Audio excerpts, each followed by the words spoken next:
Thank you, Marty, and thank everyone for taking the time to learn a little bit about Harvest and what we do. I've only got 25 minutes, so it's not a lot of time to drill down deep. My goal is to whet your appetite just enough for us to have follow-up conversations, etc. Our firm, we launched in April of 08, 6 months before the financial crisis. All of our strategies utilize options. Really three main things: either add yield to client portfolios, or reduce risk in client portfolios, or to provide liquid alternative investments for client portfolios. That's our main mantra. We have grown to just under $5 billion under management. We've also seeded and spun off a couple of different teams. So we've got the Slim Rogers and the Tiger Cubs. We've got Harvest Acorns, and that's one of the things we like to do as well. It's our platform to help small teams so build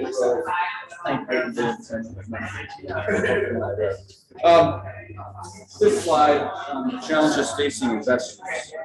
To me, really sums it all up, and that is possible for you to read from afar, but really questions like, how do I add yield to my portfolio in this historically low interest rate environment, right? Everyone is looking for yield when rates are at historic lows and credit spreads are at historic lows. How do you consider alternatives without paying too much in fees or giving too much up in liquidity or transparency? How do you potentially use options to help achieve your objectives, especially if that's not your area of expertise? And that's where we come in.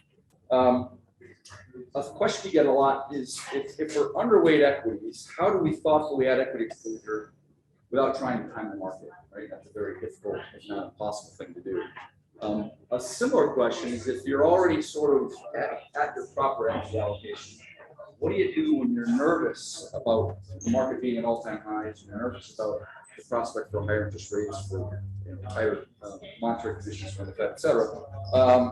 And finally, how do you beat your benchmark net of fees and improve your risk-adjusted returns over time? These are the things that we help clients who are advisors deal with every day. And go to the next slide. We really break down our strategies into three main areas. We've got three primary offerings. The collateral yield enhancement strategy is an overlay. We're just trying to add 1.5 to 2% of returns net of fees on top of your portfolio. So if a client has a 60-40 portfolio targeting 6 to 8%, if we can add 1.5 to 2, that's a meaningful pickup in yield. It's all cash. It's tax efficient. It's market agnostic, and that was our flagship strategy. That remains our largest strategy. Great for 10 years. It had 2 challenging quarters. Right now, it's like the patient or the athlete who tore their ACL, and right now they're rehabbing. They're not ready to get back on the field yet, but and so we're not actively marketing that strategy, although the returns for last 18 months are back on track and things are looking good. And the outlook, if you believe that equities are in for a less robust decade than the decade past, this becomes a very interesting way to add a little portable alpha yield on top of the portfolio. The middle strategy, the dynamic delta overlay strategy, is really the thing that I'm here to talk about in my remaining 10-ish minutes or so. And that is a way to give you S&P-like exposure with actively managed downside hedges without a capital requirement. So a way for you to more efficiently deploy capital to maintain exposure to equities, but to have the downside hedge built in. We're going to drill down more on that strategy. This is the thing that I'm most excited about. We've been running it now for 6 years, but we've only really been marketing for the last year or so. And then the last strategy here, I just want to mention, it's actually the nationwide risk managed income ETF. The ticker is NUSI, NUSI. Harvest is the manager and sub-advisor of the strategy. But at the end of the day, what that strategy is we're long the NASDAQ, and each month we put on a credit collar around the NASDAQ, and we're trying to target a yield of about 7.75%. And so in this strategy, you would not buy this if you're looking for extreme upside in the NASDAQ. You buy this because you want a little upside in the NASDAQ, you want dividends in the NASDAQ, and you want this yield that we're generating in this option. This ETF, we launched December of 19. Last year, our first full year, it was up 18.6%. This year, as of 2 o'clock today, it's up about 12.5%. And we're bringing in nearly 100 million a month in this strategy. So we're very excited. Launched as a 20 million seed. We got the 160 at year end, and as of right now, I think we're just over 840 million. So I just mentioned that as an alternative to other income alternatives. As an alternative to high yield, as an alternative to REITs, as an alternative to MLPs. So the ticker is NUSI. Check that out. But the dynamic delta strategy, if we go to the next slide, the beauty of this strategy, if I take a step back and we talk about the fact that volatility is the enemy of compounded returns. All right, so I'll give you a quick example. Maybe you've heard it, maybe you haven't. If you got $100 and you lose 50%, and you gain 50%, well, 100 goes to 50, and if I go up 50, I go to $75. I'm still down 25%. But if you've got $100 and you lose 10%, and you make back 10%, 100 goes to 90, and you make back 90. So you're at 99 instead of 75. So if you can contain the downside risk and the downside volatility, that goes a long way towards superior risk-adjusted returns over time. DDOS is meant to do that for your equity exposure. This slide here, alternatives to reducing portfolio. I'm not going to read through these. We're going to skip ahead. And which one do you want to go to? Let's skip ahead. 6, 7. Let's go to 7. All right. So what exactly is DDOS and how does it work? Let's just compare it to Spires, for example, right? So Spires, the S&P 500 ETF. You put $1 into Spires and market goes up $1, you make $1. Market goes down $1, you lose $1, and that's the way it is, forever.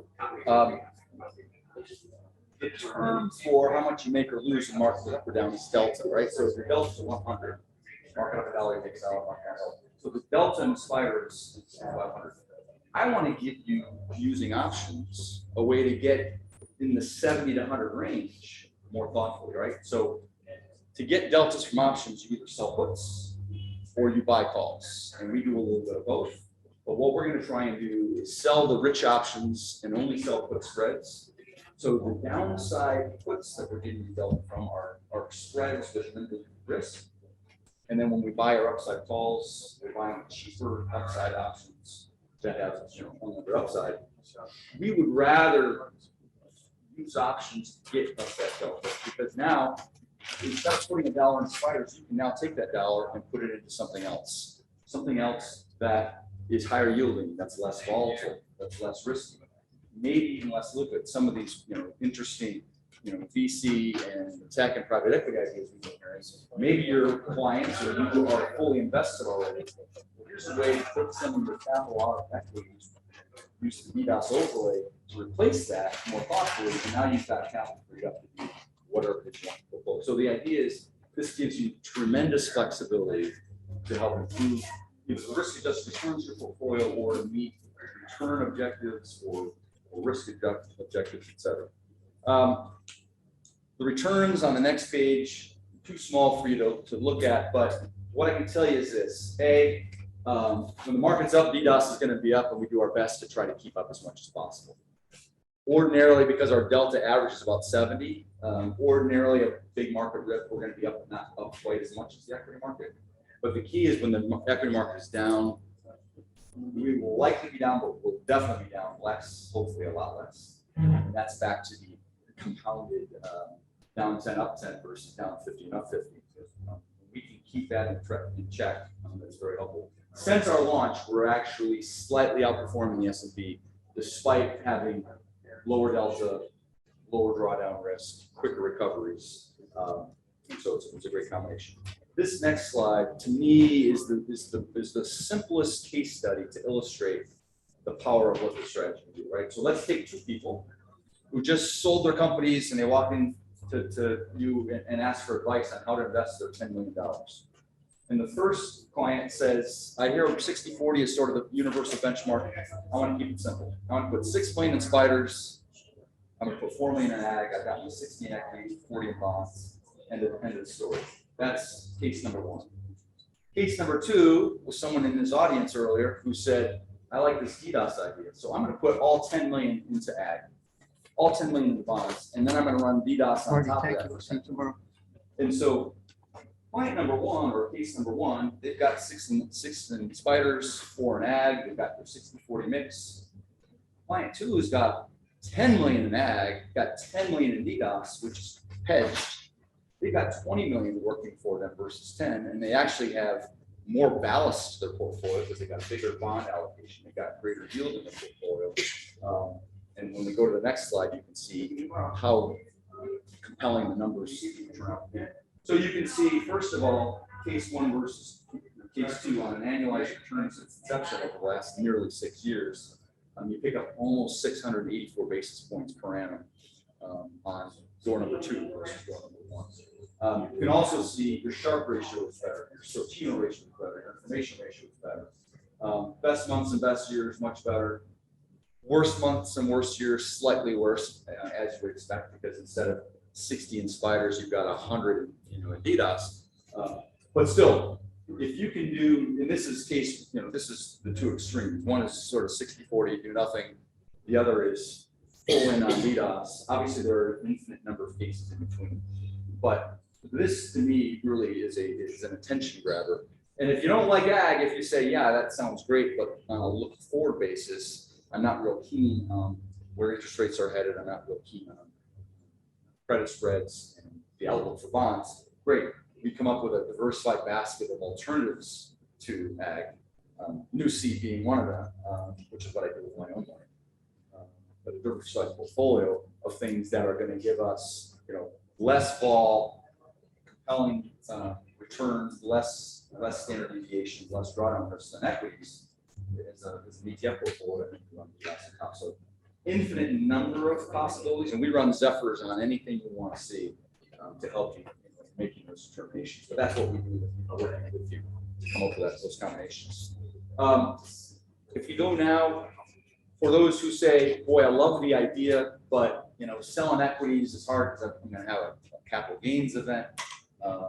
It's hard because I got to explain what we're doing with clients. The other alternative is just to use DDOS as a small overlay to add to your portfolio. So you can keep your portfolio as it is and just add a smaller slice of DDOS on top to add incremental hedged equity returns on top of your portfolio. And I wouldn't recommend doing that if you're already 100% equities, because you are adding some equity exposure even though it's hedged. But most people are underweight equities, if anything, right now, because this has been a rally that not many people have believed in the magnitude, in the duration of it. So most people are okay either using DDOS as a way to add a lot of equity exposure because they feel underweight, or as a stock replacement idea where you say, hey, with equities at all-time highs, facing some challenges next year, and with the prospect of higher taxes, it's something that we believe. Maybe we sell our equities now, pay a lesser amount of tax, and then replace that with DDOS, and then buy something that we're going to buy over here. So, how much time, Marty? About 5 minutes. 5 minutes, great. I wanted to just talk about on the next slide, what exactly is it that DDOS does? Like, how does it work? Why does it work? And there are 6 main attributes of the strategy. First is option skew, right? So, if you know what skew is, I'll try to explain it. If the VIX, which is a measure of 30-day expected volatility in the S&P 500, is 20, what's interesting is that it's not 20 across the whole curve. If you look at the 25 delta puts to the downside versus the 25 delta calls to the upside, those puts, if the VIX is at 20, those puts are probably trading at 25, right? The rich versus the outliers. Those 25 delta calls are probably trading at 15. They're very cheap. So most hedged equity strategies are long the market. They pay 25 vol for protection, and they sell the 15 vol to help finance the purchase of puts. Well, to me, that's paying away negative 10 big vol points. Like that's crazy to me. I want to flip it on its head. And I don't buy the market. I get the delta by selling the 25 delta, 25 vol puts, and buying the 15 delta calls. So I'm making 10 vol points instead of paying it away. So that's point one is skew. And skew is powerful and persistent, and even through spikes and changes, skew is always there. It's just a question of does it get bigger or does it revert back to more normal. So huge part of this strategy. The second is asymmetric risk reward, and I mentioned that earlier. When we sell those rich downside puts, we sell put spreads, which means we have finite risk, right? It means we're agreeing to buy the market if it falls, but we also have bubble wrap below that. And so we only sell put spreads with finite, but when we buy the upside calls, we have unlimited upside. So we all want that hockey stick diagram that sort of looks like a 45-degree angle to infinity to the right, but to the left, we want something that's more of a tabletop. DDOS does that by selling shorter dated put spreads and buying the long-dated calls. The third thing that DDOS does from a calendar and time decay perspective is the put spreads that we're selling are very short dated, 1 week, 2 week, 3 week, and we're constantly rolling those. Those short dated options decay rapidly. We're earning money every day just from the time decay of those options. Whereas the longer dated calls that we're buying are out 3 to 4 months. We earn more on the put spreads than we bleed on the longer dated calls. And we get to replace the put spreads every week and add more premium and add more premium. Whereas those long calls, only about, when the 4 month gets down to 2 month, we kick it back out again. So we're very much taking advantage of it. The other thing that allows us to do is allows us to keep spread widths on the put spread side very tight. So another huge part of the strategy. That's number 3. Number 4 is that even though we are a net earner of time decay, the strategy is actually net long volatility, right? So as some of you may know, volatility is negatively correlated to the market, right? So when the market goes up, falls down. More importantly, when the market's down, falls up, and it's not up a little, it's up exponentially. This strategy is net long vol, which is another form of hedge against the S&P falling. And why is that? Well, that's because when you sell short-dated put spreads, you're short less vol than your long vol on the 3 to 4 month long vol. Sorry, so that's another benefit strategy. Big space delta targets is pretty simple. The VIX is a mean reverting metric, right?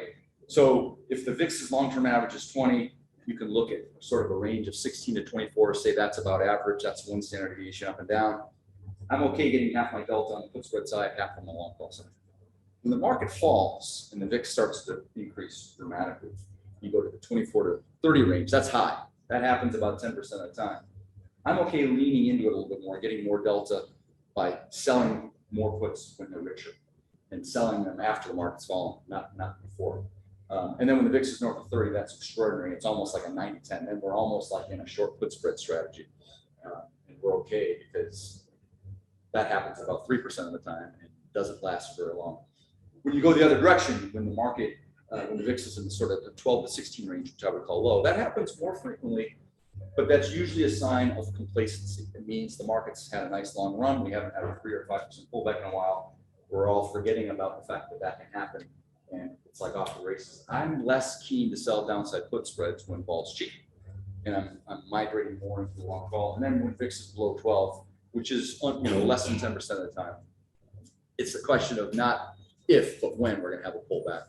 At that point, I'm mostly long calls. I don't sell many put spreads at all because I know it's just enough time. So using those VIX-based delta targets, it's not a view, it's just math and metrics. That's very important. And then finally, the active management. This is a strategy that allows us to buy on dips and trim on rallies, and buy on dips and trim on rallies. So this strategy loves chaos. This strategy loves periods of high volatility. And ironically, that's what most people are nervous about, and this strategy thrives on that. So I just wanted to give you a quick introduction on that. It's a unique strategy. I'm not aware of anyone else doing anything quite like it. That's a good and a bad thing. But really my objective today was to introduce you a little bit to our firm, introduce you to our portable alpha strategy, introduce you to this dynamic delta strategy, which I think is a better mousetrap for the 60 and 60-40 portfolio, and then make you aware of our risk managed income ETF, NUSI, which we believe if it's not a better mousetrap for the 40 in your portfolio, it's a potential alternative for at least part of that 40.